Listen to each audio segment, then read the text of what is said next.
SC ST OBC ভুয়ো সার্টিফিকেটে যদি চাকরি হয়ে থাকে সেই চাকরি কিন্তু বাতিল হওয়ার সম্ভাবনা দেখা যাচ্ছে। দেখুন কি বলা হচ্ছে এখানে, খবরের কাগজের কাটিং আপনাদেরকে দেখাই। প্রথমে এই অংশটুকু দেখাবো, তারপরে পুরোটা আপনাদেরকে দেখাবো।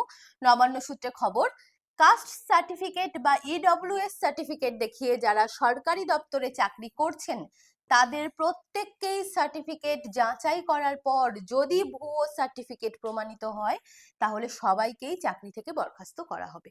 ঠিক আছে, এবার টোটালসটা দেখুন। আসলে বেশ কিছু অভিযোগ পাওয়া গেছে যে টাকার বিনিময়ে বহু সার্টিফিকেট ইস্যু করা হয়েছে, এবং টাকার বিনিময়ে যে সার্টিফিকেটগুলো ইস্যু করা হয়েছে সেগুলো তো আসলে ভুয়ো সার্টিফিকেট। তো তার জন্য যে অভিযোগ এসেছে তার পরিপ্রেক্ষিতেই এই পদক্ষেপ নেওয়ার কথা ভাবা হচ্ছে। দেখুন বলছে, আসছে ভুয়ো সার্টিফিকেট দেখিয়ে বহু প্রার্থী চাকরি করছেন।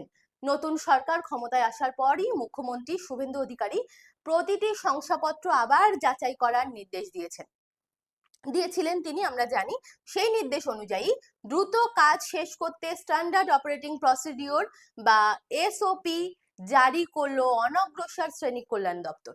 ঠিক আছে, এই এসওপি এর অধীনে আছেন জেলা শাসক, মহকুমা শাসক, বিডিও আর সংশ্লিষ্ট দপ্তরের আধিকারিকরা।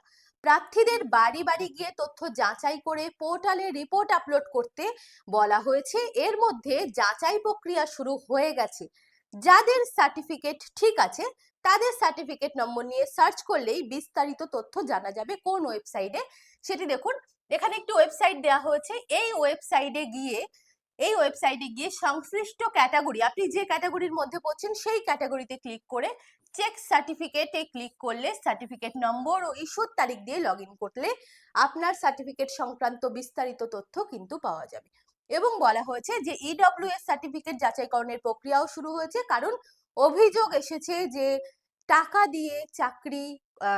দিয়ে বিভিন্ন সার্টিফিকেট ইস্যু করা হয়েছে। তার ফলে এই অভিযোগটি আসছে, এবং বলা হয়েছে যদি কোনো ব্যক্তি এই ভুয়ো সার্টিফিকেট দেখিয়ে চাকরি করেন তাহলে কিন্তু সেটি বাতিল হতে পারে, এটি এখানে বলা হয়েছে।